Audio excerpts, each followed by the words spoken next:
for any kind of business opportunities. And Governor, do you have a trade mission to announce? Well, that was my plan to ask him just before I leave.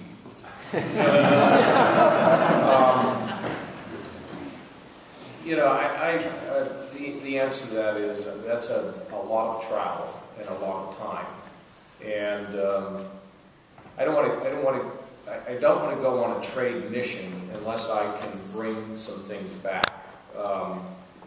As you know, I mentioned I've not discussed this with the ambassador. We'll see if he has a reaction to it. I've been approached, you know, to go to Davos, to the World Economic Forum, and participate, actually, Ambassador, in I guess, a pretty significant way.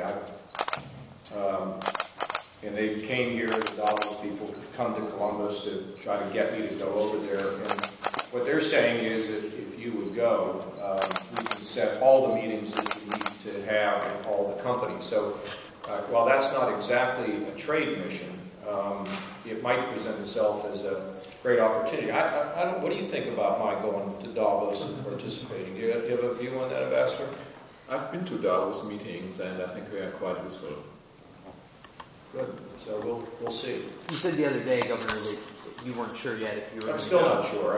I have to take time to go there and come back, and it's in January. And do you want to say anything about it, John? Well, we're working on that, and like the Governor said, we're trying to figure out the best plans for a trip like that, and the Governor's thinking about it. Governor, just being asked, I mean, just going through the roster of people who spoke there last year, David Cameron, I mean, it goes on and on and on and on. I mean, do you consider it an honor, and what kind of opportunity could that be for you? Well, I mean, it's sort of like bold-faced names. I mean, whenever they have Davos, I always look to see who's there. You know, I mean, Angelina Jolie. You got, you know, my old pal Bono, and you know, at one point, I mean, you have, and then, I mean, aside from the kind of the pop people, of course, there are, I think, going to be 30 or 40 world leaders who are going to be there, and you'll have. I mean, it would have been a place where you would have seen Steve Jobs walk across, or you're going to see the leaders of most of the major international corporations will be there. So I've followed it over the years, and it's unbelievable. I mean, to be asked. Apparently, I have been asked before. I didn't know that when I was in Congress, but now they're asking me in a different way. They really want me to participate, and you'd have to ask them. And once, if I say we're going to do this, then we'd be in a position where you know, they're going to roll out things that would really be useful to the state. I don't want to go over there for me. If I could go over there, I don't need to go to another place and another trip. But if it can really help the state, then it makes some sense. Do you want to comment on what you found when you were there, Ambassador? Well, as you said, it's a unique opportunity to meet some corporate CEOs that might be worth talking to when you want to bring investment here to the state. So my first reaction would be yes, go. But as you said, such a trip must be well planned, well prepared, and I do hope that you would add on a trip to Germany, meet German investors, and I would certainly be ready to help you set up such meetings. So we'll see. I mean, I think it could be a great opportunity, and we'll explore it and try to decide. You know, the other thing is they want to talk about sort of the Ohio miracle. That's really what they really want me to talk about. What's happened in Ohio? How's Ohio recovered? What does it mean? What did you learn? It would be a chance to display what we've been able to do in our state, and that's appealing to me.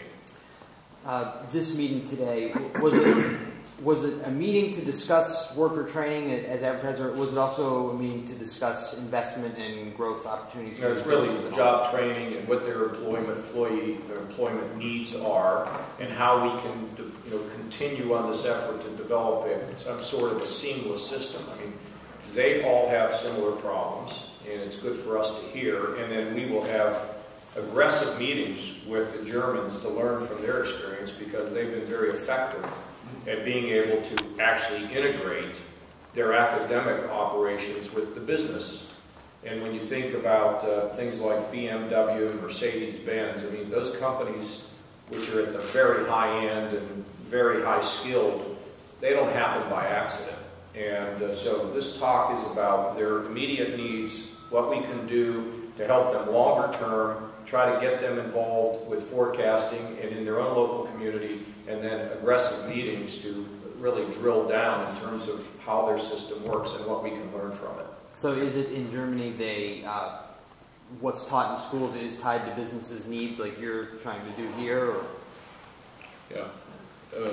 Well, we have a good communication systems between the demand for employment and the supply side. So the curricula are defined together with the companies on one side and the government authorities on the other side. We make sure that people learn the newest, the latest skills they need for working in a highly advanced manufacturing plant. And that works. And it means we have what we call it a dual vocational system, that students spend half of their day in a company learning about the practical demands on them and that come with the job, and the rest of the day they spend at school where they get the theoretical background. Well, and you might say, how did this meeting happen? Well, the ambassador came to see me, just to call and let me know who he was, and at that point I really like him, and I said, hey, why don't we get some German companies? And so we have 11 or 12 here that are, and I'd like to kind of grow it out. And I think that when ambassadors come, and we just have a unique relationship in Germany. I mean, it goes back to Ambassador Timken. And as you know, foreign direct investment is important to us. And when it comes to manufacturing and access to the North American market, I mean, there's not a much better place to be than Ohio. You know, trying to ship your stuff to China and then have it shipped from China back here with rising wages, political turmoil, transportation costs, having more things located in a place within 600 miles of 60% of the country is pretty appealing. At the same time, you know, we're trying to take advantage of our rivers, our natural resources, and the skills of our people. So when you think about a chemical company, you know, we've got a lot of the basics here to make it work. Ambassador, what's your assessment of the skill gap problem in the United States and Ohio compared with Germany? Is the problem worse here in the United States, would you say? Well, we all have different strengths. And I think the unique chance of globalization is that we can learn from each other's strength. And it is I would say, a win-win situation. When you talk to German companies, and I think I said this earlier, they say they have fantastic growth potential here in America. And in particular in Ohio, where you have a wonderful governor, I must recount him. And I think he's a wonderful partner for German investors here.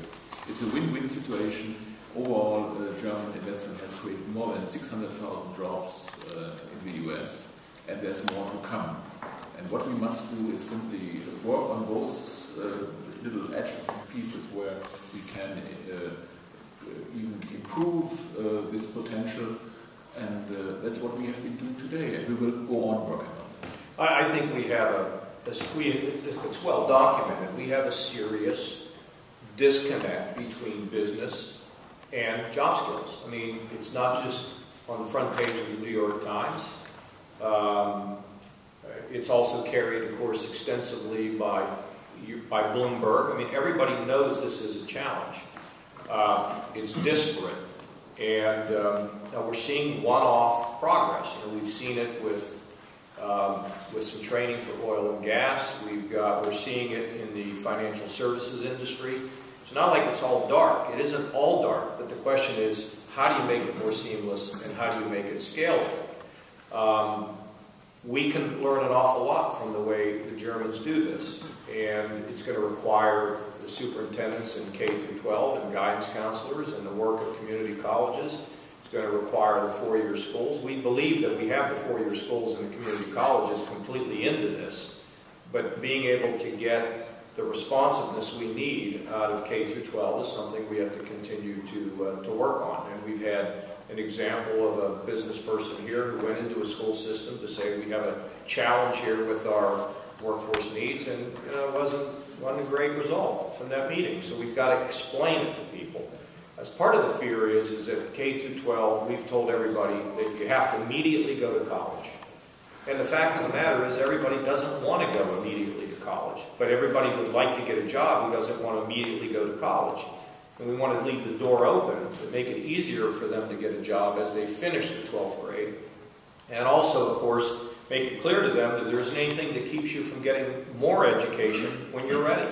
There's nothing, I don't think, more frustrated for a mother or father or a student, either young or middle-aged or older, who goes to school, brings up $30,000, $40,000 worth of debt, and walks out without anything. So it requires, it just is one of the most, this is like trying, as Mark Patton says, this is like trying to end world hunger. But we're going to learn from our friends around the world and do a better job of this. Governor, Ambassador,